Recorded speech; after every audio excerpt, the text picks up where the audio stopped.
Oke, halo semuanya. Perkenalkan, nama saya Roland Wiljiko yang Mukurimban dari program studi arsitektur.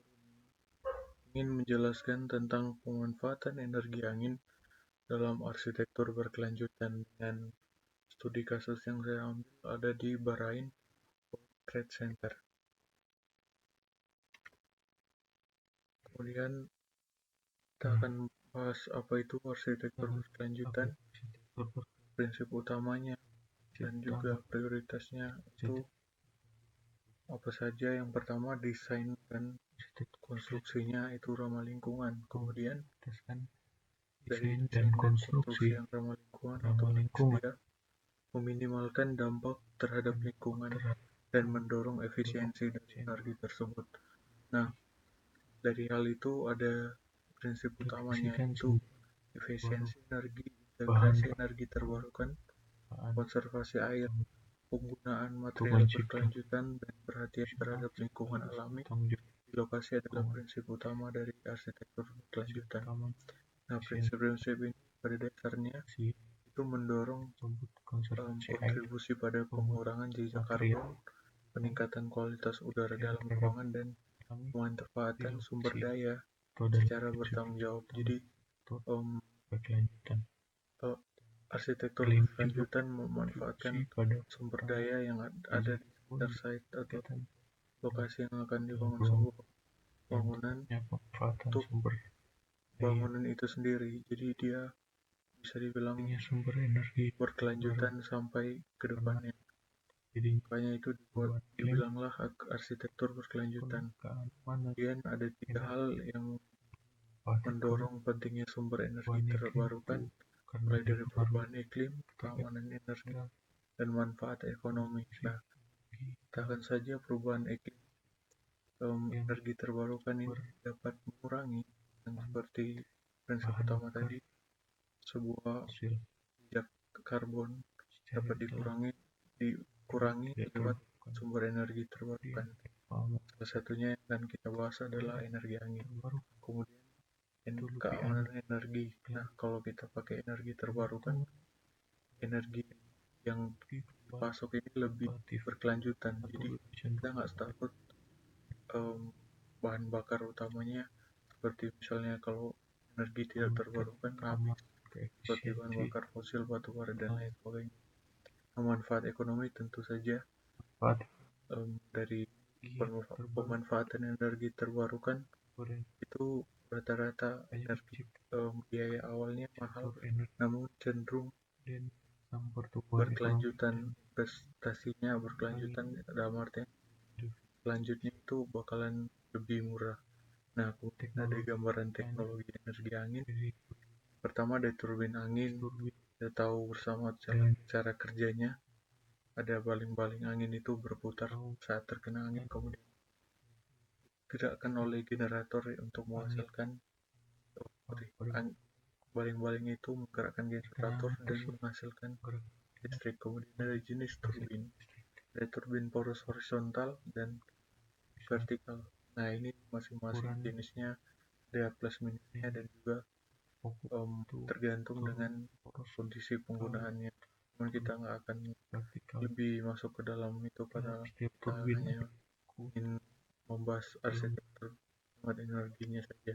Kemudian tentunya integrasi dengan jaringan. Nah, energi angin dapat diintegrasikan ke dalam jaringan yang sudah ada, menyediakan sumber listrik terbarukan yang dapat melengkapi pembangkit listrik konvensional.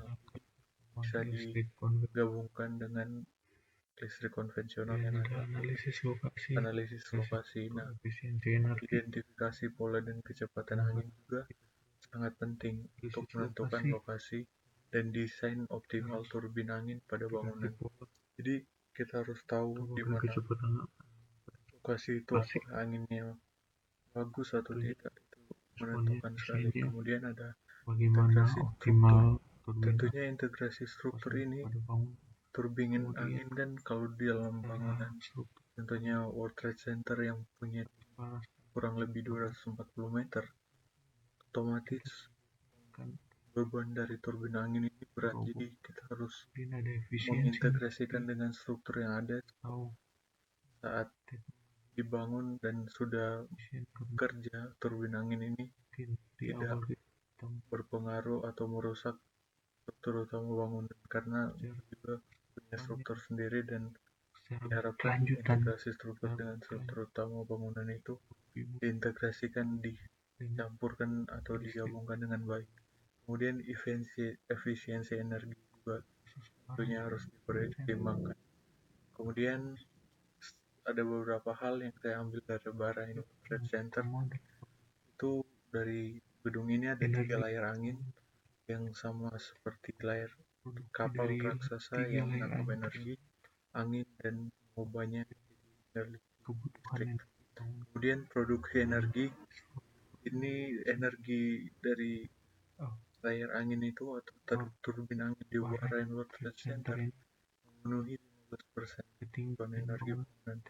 Bayangkan saja kalau ya, yang sempat saya bilang tadi 140 meter tinggi dari bangunan dan bisa memenuhi 15% kebutuhan energi bangunan, itu sangat-sangat signifikan dalam mengurangi ketergantungan pada bahan bakar fosil atau pada energi listrik konvensional yang ada. Kemudian dampak lingkungan, tentu saja gedung ini menjadi model arsitektur berkelanjutan yang menunjukkan atau mengedepankan energi angin itu dimanfaatkan ke dalam bangunan. Nah, kemudian pertimbangan desain untuk bangunan bertenaga angin itu ada 3 hal saya bahas. Penempatan angin. Pertama, penempatan turbin angin, kemudian ada ukuran dan turbin, ada penyimpanan dan pengelolaan energi. Jadi di mana kita tempatkan energi turbin angin itu sangat berpengaruh terhadap struktur, terhadap penangkapan angin. Kemudian ukuran dan jenis juga kita harus pertimbangkan. Nggak mungkin gedung yang mungkin cuma 6 lantai tapi turbin anginnya sampai berpuluh-puluh meter, kan itu tidak sesuai. Nah, kemudian penyimpanan dan pengelolaan energi.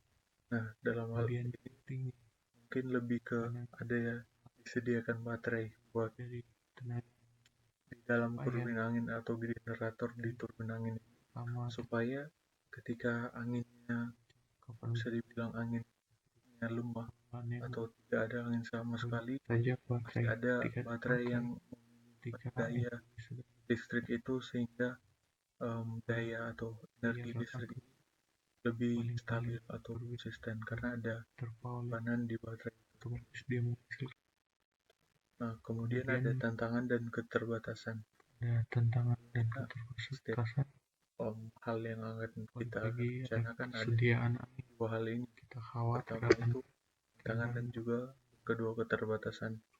Nah, dari pemanfaatan energi angin, tantangan utamanya itu ketersediaan angin, kekhawatiran estetika, dan juga kualitas suara. Jadi kita dihadapkan dengan keterbatasan atau ketersediaan angin itu terbatas. Jadi nggak selama 1 tahun berjalan, nggak setiap bulannya anginnya stabil. Ada kala dia cepat, ada kala dia lambat, atau ada kala anginnya kencang atau pelan. Kemudian kita khawatir juga dengan tantangan kekhawatiran estetika. Jadi bagaimana kita mengintegrasikan turbin angin ke dalam bangunan, ke dalam desain bangunan itu supaya dia terlihat indah, itu masih susah karena kita harus mempertimbangkannya secara hati-hati. Kemudian ada tentunya produksi suara, karena turbin angin saat dia berputar itu bisingnya luar biasa, yang jadi masalah utama untuk di area padat penduduk atau lingkungan perumahan. Jika bangunan yang akan kita rancang berada di sekitar lingkungan perumahan atau area padat penduduk. Nah, Kemudian Dan ada terakhir, manfaat lingkungan dan ekonomi. Tentunya dari manfaat lingkungan, pengurangan emisi itu dapat ditekan karena secara signifikan energi angin juga ketika dimanfaatkan dengan baik mengurangi emisi gas rumah kaca dan menggantikan pembangkit berbasis bahan bakar fosil dengan energi angin.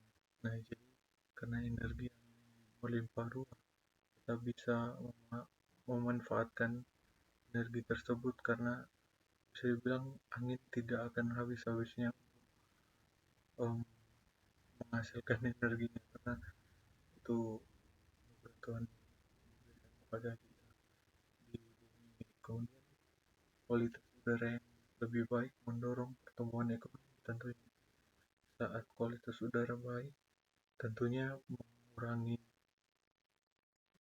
efek dari gas rumah kaca. Kemudian ketika kualitas udara baik, otomatis masyarakat sehat.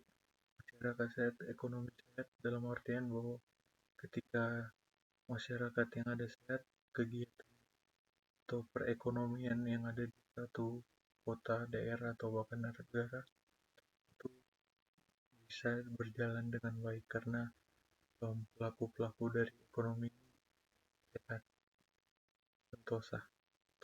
Nah, kemudian dan terakhir kesimpulannya prospek dan prospek masa depan. bulan Nah, Bahrain World Trade Center bukan center keberhasilan integrasi energi angin dalam arsitektur berkelanjutan.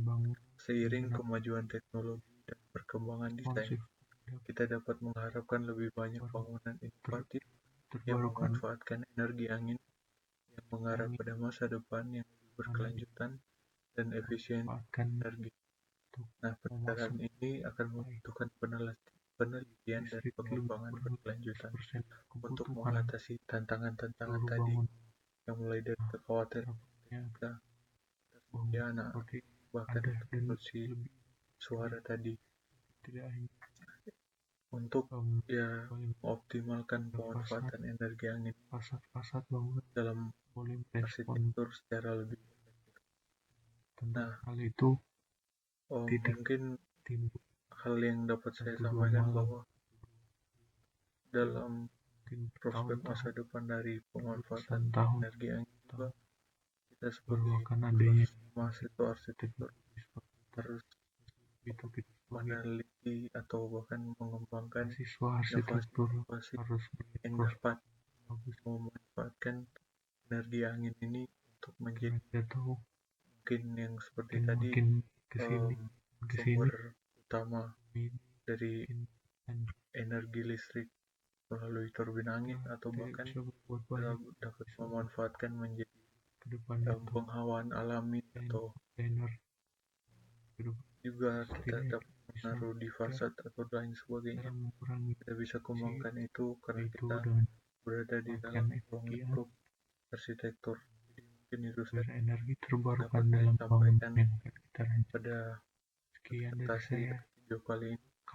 Kurangnya saya maaf dan terima kasih atas perhatian. Dan mungkin akhir kata dari saya, hidup sendirian tanpa kekasih. Cukup sekian dan terima kasih.